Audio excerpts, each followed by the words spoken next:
असद साहब का देख लीजिए, उसमें साफ साफ लिखा हुआ है हूर की जहां पर मीनिंग की जाती है कंपेनियन।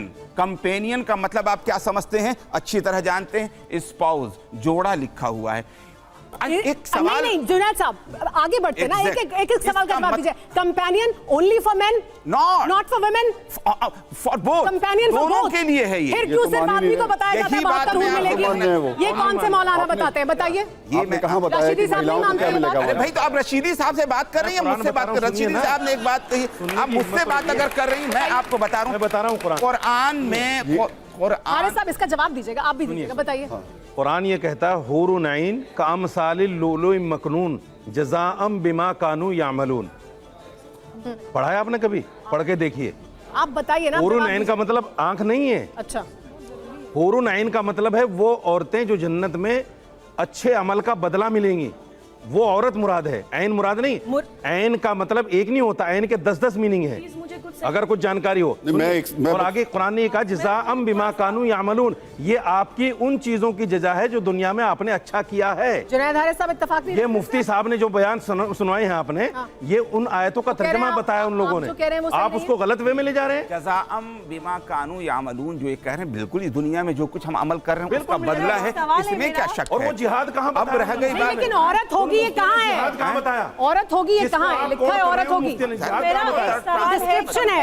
वो तो खूबसूरत आंख आदमी की भी हो सकती है ना, आदमी की भी हो सकती है। औरत है ये कहाँ है? जिहाद कहाँ बताया उन्होंने? नहीं आप डांटने क्यों लगते हैं? ये कहाँ है? आप डराने क्यों लगते हैं? औरत आप लोगों को डराने क्यों लगते हैं? बताइए, आप डराना क्यों शुरू कर देते हैं? जिहाद में लेके जा रहे हैं आप डराना क्यों शुरू कर देते हैं? मुझे ये बताइए ना, आप डराना क्यों शुरू कर देते हैं? की बातें भी तो बताइए। साजिद साहब डराना क्यों शुरू कर देते हैं? क्यों टीआरपी देने? साजिद साहब टीआरपी, आपने सिर्फ एक बात उनकी, ये जो आप नहीं, मुझे बताइए, आप का जो तर्जुमा कर दिया। अभी आप कहाँ बोल रहे हैं, किसके सामने बता रहे हैं? आप डराते क्यों लोगों को? कॉन्सेप्ट क्या है? साजिद साहब डराते क्यों लोगों को, मुझे बताइए। यही ये आगे पीछे का कॉन्सेप्ट जो है, इसी पर तो सवाल है, इस पर तो सवाल है। अंबर जैदी को सुन लेते हैं। निकालो किसी आस्था को चोट पहुंचे। मेरा सवाल ये है, अभी जुनैद हारिस साहब ने कंपेनियन की बात की। अगर इसको कोट कर दिया जाए तो गोया कि कुरान कह रहा है कि नमाज ही न पढ़ो, लेकिन उसका आगे है कि नमाज के करीब मत जाओ कि जब नशे की हालत। तो पूरा जो है कंप्लीट। जब आप कॉन्ट्रडिक्ट कर सकते हैं, आप बताइए क्या मैं गलत कह रही हूँ? क्या ऐसा है कि सिर्फ औरत के बारे में डिस्क्रिप्शन है वो? अरे भाई, जब औरत को मिलेगा तो औरत किसके साथ रहेगी? तो औरत को क्या मिलेगा? यही तो सवाल है। दिखाया उतना नहीं सामने आ गया सब कुछ। औरत को मर्द मिलेगा, ये बताइए ना, यही नहीं बताते ना आप, ये नहीं बताते ना। का जिक्र है, बताइए ना। बता तो रहा हूं, ये साजिद साहब नहीं बताते। सिर्फ हूर का नहीं है, हूरो गिल्मा भी कहा जाता है। हिंदुस्तान में कुछ नहीं था क्या? आपने ये लफ्ज कहा है जनाब, ध्यान रखिएगा। हिंदुस्तान में कुछ नहीं था। तक्षशिला थी, नालंदा थी, तक्षशिला नालंदा हिंदुस्तान में था। आपने कहा हिंदुस्तान में कुछ नहीं था। जब उज्बेकिस्तान में लोग जंगल में घूम रहे थे ना, हिंदुस्तान में नालंदा और तक्षशिला विद्यालय था। ऑन रिकॉर्ड है, और मैं रिकॉर्डिंग निकलवाऊंगा, रिकॉर्डिंग निकलवा के बताऊंगा। हिंदुस्तान में कुछ नहीं था कहते हो आप। नालंदा और तक्षशिला विश्वविद्यालय जानते हो? ठीक है, उज्बेकिस्तान से आया था बाबर, मैंने कब कहा? जंगल था, कुछ नहीं था वहां पर। मैंने कब कहा? वहदत की लय सुनी थी दुनिया ने जिस मक्का से मीरे अरब को आई ठंडी हवा जहां से नहीं है। मेरा आप भी निकल आइए मैदान करने की तमीज नहीं है। एक औरत से कैसे बात की जाती है? जिनाकारी शब्द का इस्तेमाल करते हैं एक औरत के लिए। शर्म नहीं आती आपको? शर्म नहीं आती? बैठ जाओ। आप स्पेशल बैरिकेड नहीं जानते हैं, भारत का संविधान नहीं जानते हैं। इन्होंने थप्पड़ मारा आपको गनीमत। आगे ये हमला तमीज नहीं है आपको? किसी औरत से कैसे बात करते हैं? बिल्कुल तमीज नहीं है। और हदीस और कुरान रखने का तरीका नहीं है आपको। आपको टीआरपी चाहिए इसलिए आप यहाँ आते हैं। आपको टीआरपी चाहिए इसलिए आप यहाँ आते हैं। पहले सवाल पूछो। हदीस और कुरान को गलत तरीके से पेश करते हैं। छोटा सा कंपेनियन की यहाँ पे सवाल वन साइडेड लोगों को साजिद साहब, आप 1 घंटे से बोल रहे हैं, आप बोलने दीजिए। 10 सेकंड का मेरा एक सवाल है, तो मेरा सवाल टीआरपी के लिए आते हैं। अभी जुनैद हारिस पता है आपको? जुनैद से सवाल है, जुनैद हारिस साहब से सवाल है। में मिलेगा। अब चुप हो जाइए, आपका हो गया ड्रामा। आपने जन्नत में मिलने वाले जुनैद हारिस साहब से सवाल कर रही है। यही पाकिस्तान के स्कॉलर दुनिया वाला जो कंपेनियन जो होता है, जो जीवन साथी होता है, बीवी के लिए क्या बोलते हैं? कि तुम पसीने में रहकर दिन भर सड़ी रहती हो, वो बीवी जिसके ऊपर आप बच्चे पैदा करने की जिम्मेदारी, पूरा घर संभालने की, रोटी बर्तन झाड़ू पूरे खानदान की जिम्मेदारी डालने के बाद आप कहते हैं कि वो बीवी सड़ी हुई पसीने में घूमती है, उस बीवी के कोई हुकूक नहीं है, उस कंपेनियन की कोई हैसियत नहीं है।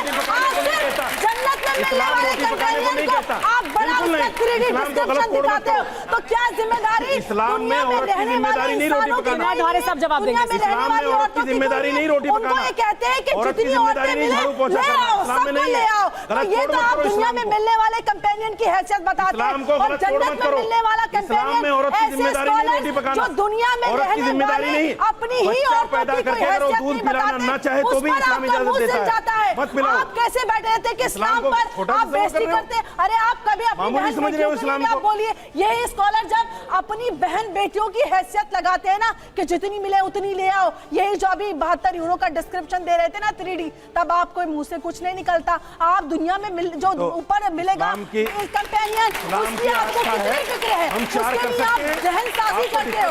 और जो बीवियां होती हैं उनके साथ क्या करते हो? नमक ज्यादा हो गया, तलाक दे दो। हमें 4 की जाए, आपको दिक्कत क्या है? क्यों नहीं दिक्कत? भारत में किसी को नहीं मिलेगी, किसी के साथ भी अत्याचार नहीं होने देंगे। आप इस्लाम के नाम पर किसी भी महिला के साथ अत्याचार नहीं कर सकते। इसीलिए की बात है हाजिर साहब, इसीलिए आपने ऊपर भी जो है अपना इंतजाम करवा के रखा हुआ है, ऊपर भी पुरुषों का होगा, ऐसे लोगों का नहीं मेरा है जरूर नहीं, महिलाओं को जो है उनको भी रानी बनाएंगे आप पूरों को। गालियां दें, हम जवाब सुन लेते हैं। इस पर जुनैद हारिस साहब भी कुछ कहना चाह रहे थे, बोलिए।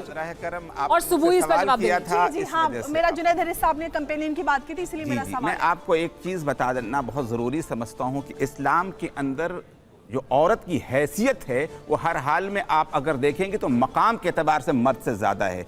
जब वो पैदा होती है तो इस्लाम कहता है कि वो रहमत है, जब वो जवान होती है तो वो बीवी की सूरत में दुनिया की सबसे बड़ी नेमत है, और अगर एक बच्चे की माँ हो जाती है तो मरने के बाद कहा जाता है कि उसी के कदमों के नीचे जन्नत है। अगर राइट्स की बात की जाए तो 3 दर्जा माँ को दिया जाता है और 1 दर्जा बाप को दिया जाता है। अगर जायदाद में हिस्सेदारी की बात होती है तो माँ बाप की भी जायदाद के हिस्सेदार होती है और शौहर की भी जायदाद की हिस्सेदार होती है। शौहर मरता चला जाए, हर एक की जायदाद की हिस्सेदार होती चली जाती है। इस्लाम आइडियल सिचुएशन है ना, नहीं है, देता है, बस इस लड़ाई को हमें लड़ने की जरूरत है कि औरत मिले। का है ना 3D डिस्क्रिप्शन तो हूरों का दिया जा रहा है, बताया जा रहा है कि आप उसके लिए काम करिए। ये कौन बता रहा है? ये हकूक औरत के कौन बता रहा है? हूरों के बारे में बात हो रही है।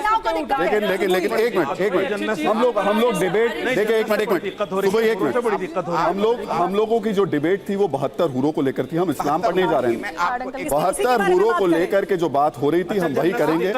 और 72 हूरे जो फिल्म आ रही है उसमें जो चीजें दिखाई गई है उसमें जन्नत से दिक्कत किसी को नहीं है, बता दो ना। हूरों को लेकर जरूर दिक्कत हो रही है। और वो भी साजिद साहब यही पूछा जा रहा है जिस सवाल का जवाब आपने नहीं दिया, मतलब नहीं आपके लिए पूछ रहा हूँ।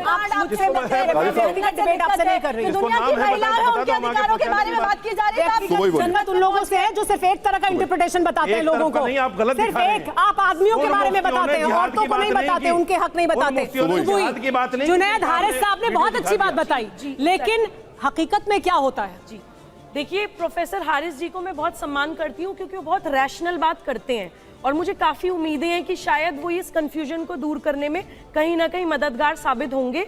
मैं डिबेट के बाद भी आपके साथ बैठना चाहूँगी ताकि हम इन सब्जेक्ट्स पे और बात करें। देखिए, मैं बार बार यही कह रही हूँ कि मेरी लड़ाई या अंबर की लड़ाई या फैज जी की लड़ाई यही है कि हम इस्लाम के उस सात्विक रूप को इंप्लीमेंट करना चाहते हैं। प्रॉफिट मोहम्मद सल्लल्लाहु अलैहि वसल्लम अपनी बेटी बीबी फातिमा के कमरे में जैसी वो आती थी उठ के बैठ जाते थे उनके सम्मान में, और इनके जैसे मौलाना भी महिलाओं के लिए क्या शब्द इस्तेमाल कर रहे थे? कनीज।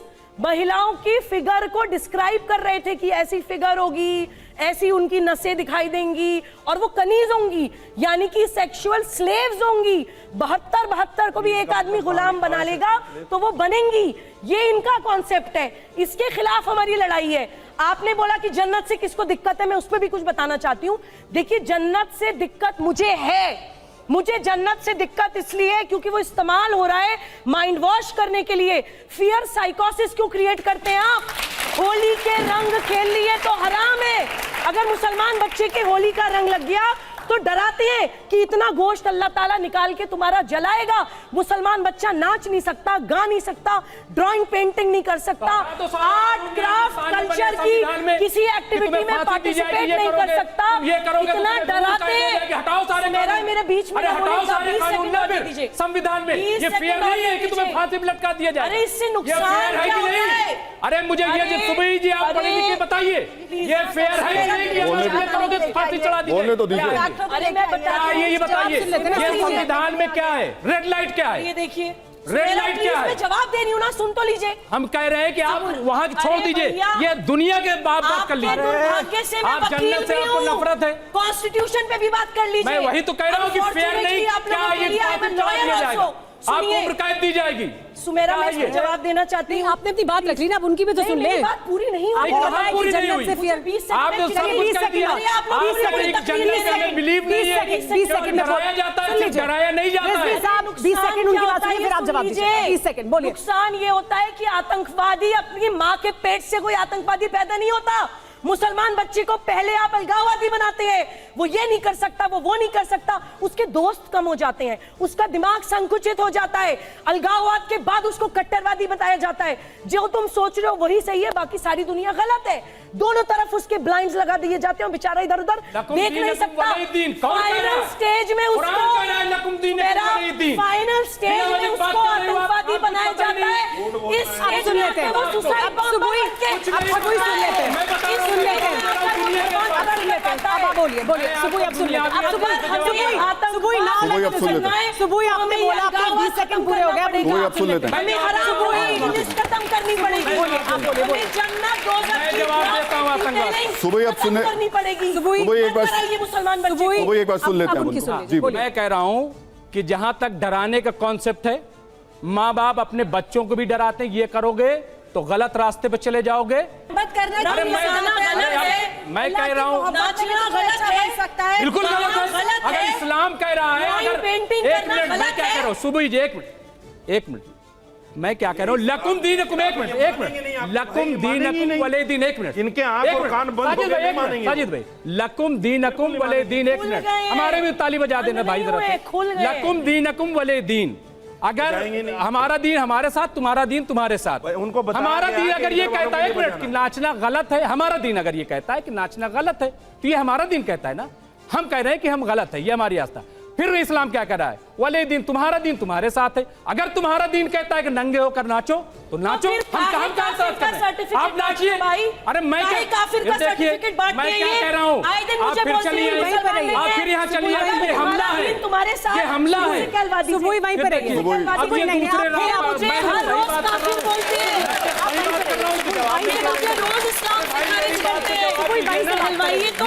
वहीं से बात करेंगे, वहीं से बात। मेरी बात का जवाब दीजिए सुबह साहबा, मैं क्या कह रहा हूँ? थ्योरी में नहीं, मैं बता रहा हूँ, प्रैक्टिकल करवा दीजिए। मैं दुनिया में एतबार से कह रहा हूँ, दुनियावी एतबार से भी मैं तो दुनियावी एतबार से समझा रहा हूँ कि नहीं, बताइए आप।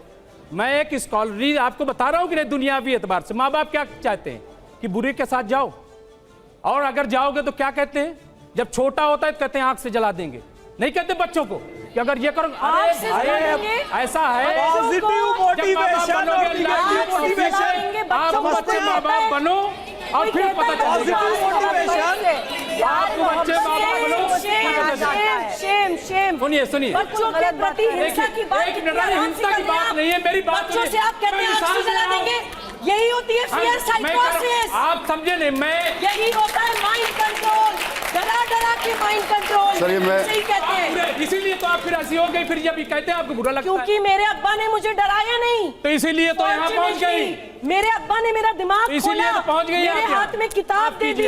आपको क्या आपत्ति है? मेरा दीन मेरे साथ है, आपका दीन आपके साथ। मेरा दीन आपको आपत्ति क्या है? मेरा दीन क्या आपत्ति है? इन्होंने अगर इन्होंने किसी हिंदू लड़के से शादी कर ली, सुन लीजिए, नहीं पहले मेरा सवाल सुन लीजिए, आप मेरा सवाल नहीं सुन लीजिए, मेरा सवाल सुन लीजिए।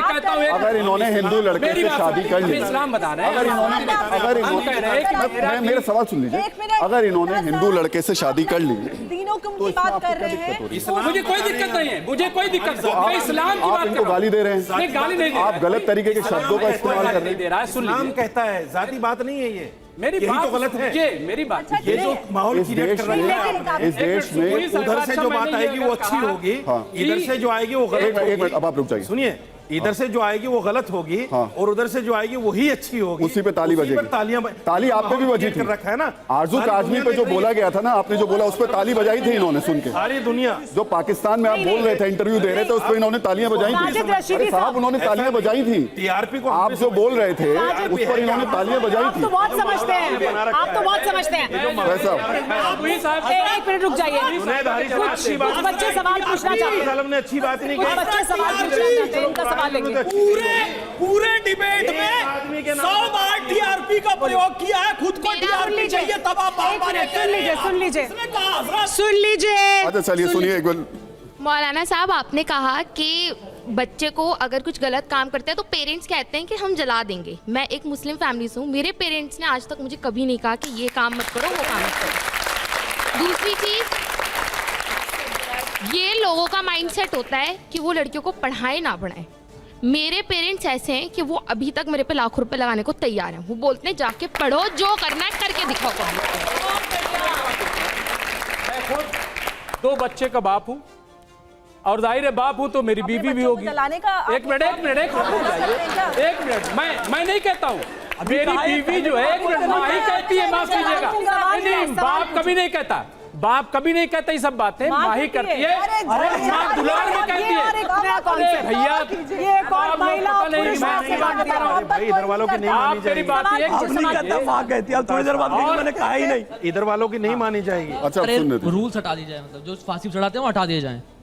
अगर आपकी जो आप कह रहे हो बच्चे हैं उनके साथ गलत होगा, उनके साथ क्या करोगे आप ये बता दीजिए। नहीं, मैंने मिसाल दी थी। मैंने रूल हटाने के लिए कहा कि मैंने बेटा तुम समझ नहीं पाए, मैंने ये कहा, जवाब दिया कि जैसे हम दोज़ख और जन्नत की बात करते हैं वैसे हमने दुनिया में भी हम रूल्स, इसलिए इन्होंने कहा था ना कि डराते हो, खौफ। हाँ, तो डराते हैं फांसी की सजा इसीलिए डराने के लिए होता है, ठीक है। और सुन लीजिए, एक मिनट, अपराध से डराया जाता है, अपराधी की बात तो मैं कर रहा हूँ, ऊपर अल्लाह भी तो अपराध की बात करता है कि गलत करोगे जीवन को दोज़ख में जाओगे, अच्छा करोगे तो जन्नत में जाओगे, जन्नत में जाओगे तो। मेरा सवाल तीनों स्कॉलर से है। कुछ साल पहले 26/11 पे एक मूवी आई थी और एक आतंकवाद जो कसाब था वो बच गया था। उसने कहा था मैं जिहाद कर रहा हूँ ताकि मुझे जन्नत नसीब हो। सर, ऐसे जो ये अपराध करते हैं और ये आतंकवादी बन रहे हैं, क्या आपकी ऐसी सोच की वजह से वो आतंकवादी नहीं बन रहे और इस पर कब खात्मा होगा? जो वो सोचते हैं जी जिहाद करूंगा मुझे जन्नत नसीब हो। शुरू में कंडम किया है, अगर आपने सुना हो, शुरू में हमने कंडम किया है, ये जिहाद है ही नहीं, ये आतंकवाद है। हम तो शुरू से लेकिन आप मानोगे नहीं ना, नहीं, मगर वो सवाल ये कह रहा है कि आप ग्लोरीफाई करते हैं, जिहाद को ग्लोरीफाई करते हैं, इस वजह से क्या युवा तैयारी के साथ आतंकवाद की तरफ जाते हैं? क्या इस वजह से जाते हैं भटके हुए नौजवान? कहता है इकरा पढ़ो, पढ़ा रहे हैं तो क्या गलत कर रहे हैं? ग्लोरीफाई क्या नहीं किया जाता जन्नत के कॉन्सेप्ट को, जिहाद के कॉन्सेप्ट को? जो भटके हुए युवा हैं, क्या वो फिर आतंकवाद की तरफ नहीं जाते? और इसीलिए इस चर्चा का भी मकसद यही है कि हम इसके बारे में बात करें। जुनैद हारिस साहब, आइडियल सिचुएशन की बात मत करिएगा, जो हो रहा है दुनिया में वो बताइएगा। मैं प्रैक्टिकल सिचुएशन की बात कर रहा हूं। बहुत अफसोस की बात यह है कि आप लोगों को वो पता नहीं है। मैं आपको बता दूं कि इंडिया की मुसलमानों की कोई ऐसी ऑर्गेनाइजेशन नहीं है जिसने ISIS, अल-कायदा और जितने भी इस तरह के आतंकवादी हों उनके खिलाफ बड़े बड़े प्रोग्राम नहीं किए हों, बिल्कुल बड़े बड़े सेमिनार नहीं किए हों। अफसोस की बात यह है कि मीडिया को रामलीला मैदान से फतवे जारी हुए हैं, लेकिन मीडिया ने जैसे उसको कवरेज देना चाहिए था, बहुत अफसोस की बात है कि नहीं दे सकी। और उन लोगों को ग्लोरीफाई किया है जो लोग गलत बोलते हैं, हम उनके खिलाफ है। हम तो कहते हैं, आपको मैं बता दूं, अब तो ताली बजा दो, आतंकवाद के खिलाफ फतवा जारी है। इसकी बात हो रही है, खुद बजा देंगे, उनको लगेगा तो बजा देंगे। पूरे मजबूरी है, अरे बोल बोल के नहीं बजवाते हैं ताली, उनको लगेगा बजा देंगे ताली। जन्नत का कॉन्सेप्ट और कहते हैं वहां के चलो एक बार बजा दो, इनके लिए ताली चाहिए, एक बार बजा दो। पहलवी साहब ने एक शेर कहा था, वो मैं जरूर कह देता हूँ, जिसमें लाखों बरस की हूरें हों, ऐसी जन्नत को क्या करे कोई। देखिए इस धरती को जहन्नम बना के कोई उधर की जन्नत पाने की कोशिश करे तो ये ठीक नहीं है। रब्बना आतना फिद दुनिया हसनतों व फिल आखिरत हसनतों वक़िना अज़ाबन नार। ये दुनिया और वो आखिरत दोनों को संवारना होगा।